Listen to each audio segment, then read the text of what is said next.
विद्यार्थी मित्रांनो, आज आपण कविता 14 कवितेची ओळख पाठ व स्पष्टीकरण आपण आता बघणार आहोत.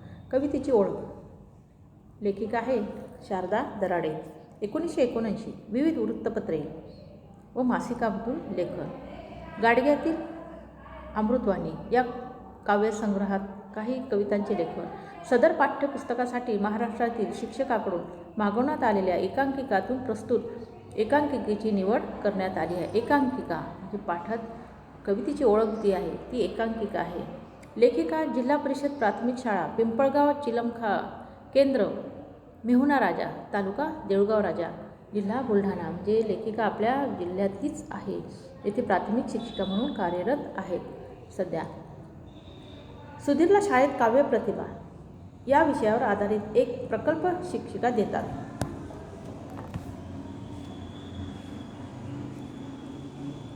सुधीरचा हा प्रकल्प पूर्ण करण्यासाठी त्याच्या घरातील सर्वजण कवितेतून संभाषण करतात. लेखिकेने या काव्यरूपी संभाषणातील गंमत जम्मत प्रस्तुत एकांकिकेतून मांडलेली आहे. चला तर विद्यार्थी मित्रांनो, आता आपण पाठाचं स्पष्टीकरण बघूया. धन्यवाद. या पाठाच्या लेखिका आहेत शारदा दराडे. आज शाळेत बाईंनी आम्हाला काव्य प्रतिभा वाढवण्यासाठी तुम्ही केलेले प्रयत्न हा प्रकल्प दिलाय. मला तर ताणच आलाय. प्रवेश करणे म्हणजे घरात येणे. काव्य प्रतिभा म्हणजे कविता निर्माण करण्याची शक्ती. प्रकल्प म्हणजे योजनाबद्ध केलेले कार्य. ताण येणे म्हणजे मनावर दबाव येणे. यावर आजी काय म्हणते पाहूयात. अरे फार सोपं आहे ते. कविता करण्याची, समजून घेण्याची, आपली आकलन शक्ती वाढवणं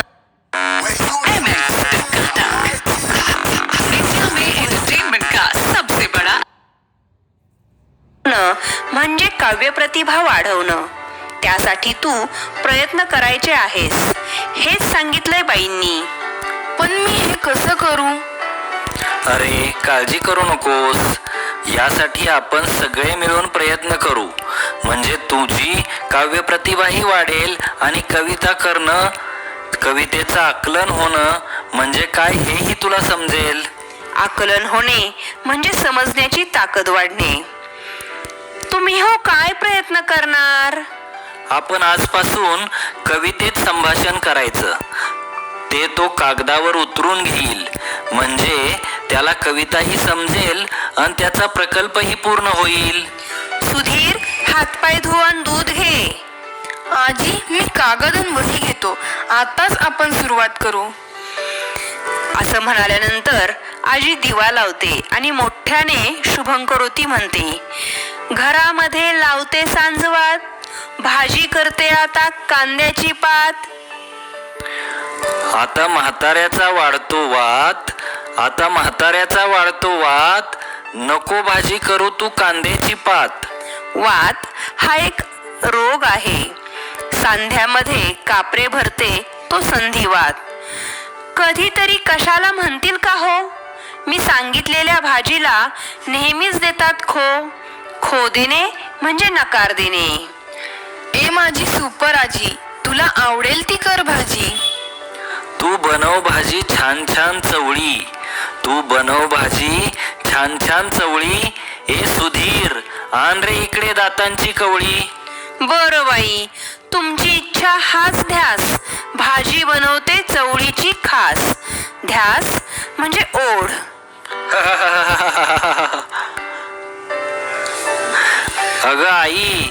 अगं आई, पटकन खायला दे ना काही.